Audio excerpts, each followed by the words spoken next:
La jeune génération d'artistes suisses à la conquête de Paris, mais ce n'est pas facile. Comment se distinguer dans ce qu'on pourrait appeler la jungle culturelle parisienne au sens positif du terme? Le nouveau directeur du Centre culturel suisse, Jean-Marc Diebold, nous dévoile sa stratégie et ses idées. Bonsoir. Bonsoir. Soyez le bienvenu sur TV5 Monde. Vous êtes donc le nouveau directeur de ce qu'on appelle le CCS, Centre culturel suisse. Avant de commencer, est-ce que vous pouvez nous rappeler quelle est la vocation de cet établissement qui est basé à Paris? C'est l'antenne française de la Fondation suisse pour la culture. Voilà, la Fondation Pro Helvetia, et on est vraiment la vitrine de la création suisse contemporaine dans tous les domaines d'activité artistique, donc de l'exposition, des arts visuels jusqu'au spectacle vivant, en passant par la littérature, le cinéma documentaire, voilà, la vitrine de l'art contemporain. Alors vous êtes doté d'une scène d'une centaine de spectateurs, c'est ça, plutôt art contemporain, mais vous avez envie de faire évoluer les choses. Oui, oui, oui. Alors c'est vrai qu'on a un merveilleux outil. On est au cœur du Marais, au cœur de Paris, et on dispose de 2 salles d'exposition, une salle de spectacle de 100 places, très bien équipée, et puis une magnifique librairie aussi spécialisée sur le design, l'architecture, les arts visuels. Voilà, donc que faire de cet outil? Jusqu'à présent, il y avait toujours eu une politique, une programmation pluridisciplinaire avec une grande reconnaissance, je dois dire, pour les arts visuels, parce qu'on a évidemment l'intention de continuer avec ma collègue Claire Hoffman qui va s'occuper précisément de la programmation arts visuels, et puis développer un peu plus le spectacle vivant, qui est mon dada, parce que moi je viens de là, j'aime ça, j'aime la création contemporaine. Vous avez d'ailleurs dirigé un théâtre dans les quartiers nord à Marseille. Absolument, mais j'y ai présenté d'ailleurs des Suisses aussi à l'époque. Et voilà, des Suisses, et vous avez aussi œuvré en Allemagne pour la culture française, à Berlin notamment. Oui. Alors, qu'est-ce qui caractérise, c'est pas évident comme question, mais si vous pouviez nous dresser un portrait de ces jeunes artistes suisses, quel est-il? On parle souvent d'eux dans la chronique culture de 64 minutes et dans bien d'autres programmes de TV5 Monde. Que représente-t-il pour vous? Alors, je pense déjà, il y a plusieurs Suisses. Il y a la Suisse alémanique, la Suisse italienne, la Suisse romande. Mais malgré ces différences linguistiques, je pense en fait que ce qui pourrait caractériser la création suisse, c'est qu'en fait, il y a peu de références au passé. Je trouve que les créateurs suisses sont très ancrés dans le présent, dans le contemporain. Qu'est-ce qui fait question aujourd'hui? Ils se questionnent beaucoup sur le monde. En effet, la Suisse, c'est petit et il y a besoin, pour tout citoyen suisse d'ailleurs, d'aller voir un peu ailleurs, de porter s'ouvrir. Et c'est particulièrement vrai pour les artistes qu'on retrouve un peu partout dans le monde. Les artistes, eux, n'ont pas attendu que la Suisse adhère ou pas à l'Europe. Ils sont mondialisés, les artistes suisses. Et donc je trouve très intéressant cet ancrage vraiment dans le présent, dans le contemporain des artistes suisses. Et c'est ça que j'ai envie de montrer à Paris. Et vous avez envie de les montrer à Paris, mais ce n'est pas toujours facile. C'est quoi la difficulté de percer sur le marché culturel français et parisien notamment? Très difficile, parce que déjà, on a la chance en France d'avoir un pays extrêmement bien doté en infrastructures culturelles. Je dirais qu'entre la France et l'Allemagne, on a quand même les 2 pays où le marché est le plus important, donc et aussi le plus concurrentiel. Donc il n'y a pas seulement les Suisses qui essayent de faire leur marché ici, mais c'est le monde entier, en fait, je dirais.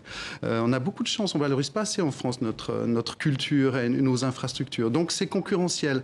Mais c'est un marché sain, il faut montrer des choses originales, des artistes dont on pense que l'originalité, la pertinence, le sérieux du travail. Je trouve que dans le travail des Suisses, il y a toujours le sérieux et en même temps l'autodérision. L'autodérision. Alors le spectacle vivant, notamment la jeune création contemporaine, seront mis à l'honneur au cours de ces prochains mois. À suivre en ce moment une exposition de la plasticienne Lorraine Huret. Quel est le cœur de son œuvre? Alors Lorraine Huret, c'est une jeune artiste, une nouvelle génération d'artistes romandes de Genève, qui a, c'est tout à fait l'exemple de ce que je disais tout à l'heure, c'est-à-dire c'est une artiste qui se pose la question de Facebook et Instagram. Qu'est-ce qu'on y voit, qu'est-ce qu'on n'y voit pas? Pourquoi on n'y voit pas toutes ces images de violence, etc.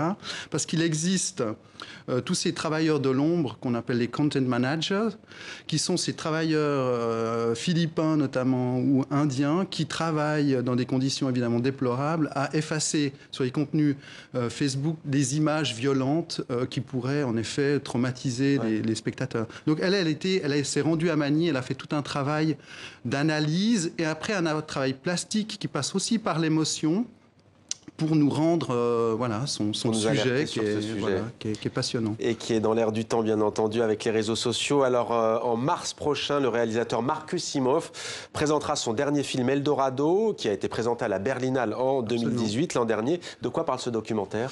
Alors, en effet, j'étais à Berlin à cette époque-là et j'ai vu ce film bouleversant. Markus Simov, c'est voilà, c'est pas la jeune génération, c'est plutôt le maître du documentaire suisse. Et ce documentaire, qui est peut-être son dernier, son testament, il parle de l'émigration. Il parle à la fois de sa propre histoire, parce que lui-même, pendant la Deuxième Guerre, alors qu'il était enfant, a recueilli dans sa famille une jeune émigrée italienne, en fait, et qui est partie. Après, ça a été une grosse... On voit d'ailleurs dans les images qui passent cette jeune émigrée italienne. Et donc, voilà, donc c'est ça, son histoire personnelle, ramenée à la grande histoire actuelle, parce qu'il a, voilà, là on le voit d'autres images, il a pu embarquer sur un bateau italien et participer au sauvetage de certains migrants dans la Méditerranée, et il suit après certains de ces migrants, leur cheminement jusqu'en Suisse. C'est un film totalement bouleversant. Et voilà, j'ai en effet envie au Centre culturel suisse de porter ça, de montrer l'excellence du documentaire suisse, et que ça provoque débat. Les films documentaires seront toujours accompagnés d'un débat après, pour voilà, qu'on débatte un peu avec les Français. Peut-être loin du prisme de l'actualité notamment, et de ce qu'on entend tous les jours. Alors au programme aussi, vous l'avez dit, le spectacle vivant, avec notamment Melissa Von Weppi et ses projets de théâtre aérien. On va regarder un extrait de sa création intitulée L'aérien causerie envolée.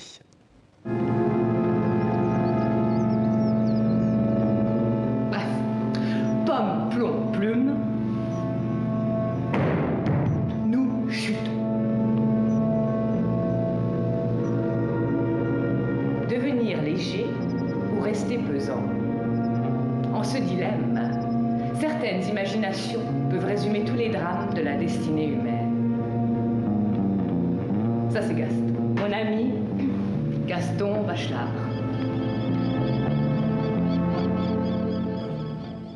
Théâtre aérien, ça fait partie du cirque, me disiez-vous pendant cet extrait. Qu'est-ce qui vous séduit chez cet artiste ? Déjà, je suis séduit par... j'aime beaucoup le cirque contemporain, le cirque d'aujourd'hui. C'est très innovant, c'est plein d'imagination. C'est plein de ces jeunes artistes qui se questionnent, comme Melissa Von Weppi, qui est une artiste que je suis depuis de nombreuses années, sur la question du vide, de la peur, de la prise de risque aussi, bien sûr. On est dans un monde où la prise de risque n'est pas du tout valorisée. Et donc, dans cette conférence, elle nous parle de tout ça. Et j'aime beaucoup, en effet, son approche... d'abord très sensible, sérieuse, et puis finalement aussi très acrobatique. Ce que j'aime bien dans le cirque aussi, c'est cette prise de risque, ce danger qui est présent dans son spectacle. Et en avril, tout à l'heure, vous parliez du débat. Après le documentaire Eldorado qu'il y aura au mois de mars, il y aura aussi un colloque intitulé « Tremblez, tremblez, féminisme, sorcière, art et pédagogie ». Est-ce que vous pouvez nous en dire plus sur cet événement ? Oui, donc ça sera un événement autour d'une exposition, autour de la figure d'une artiste suisse, alors la plus historique, c'est une artiste qui est décédée il y a peu, qui s'appelle Doris Stauffer, qui était vraiment une figure du féminisme suisse. Et donc c'est voilà, on trouve important avec mon équipe de programmation actuellement de parler du regard des femmes, de ce que subissent aussi les femmes dans notre société. En revenant à un personnage historique, on va questionner, voilà, à travers Tremblay, Tremblay, le féminisme. Elle se définissait, Doris Stauffer, comme une sorcière aussi. Aujourd'hui, c'est aussi un personnage, la sorcière, qui est très d'actualité. Il y a plusieurs livres qui sont sortis ces derniers temps, et pendant une semaine, on va s'interroger sur cette question. Merci beaucoup Jean-Marc Diebold pour Merci connaître la programmation du Centre culturel suisse à Paris. Il y a bien entendu le site internet et le programme, qui est dédié, et le programme.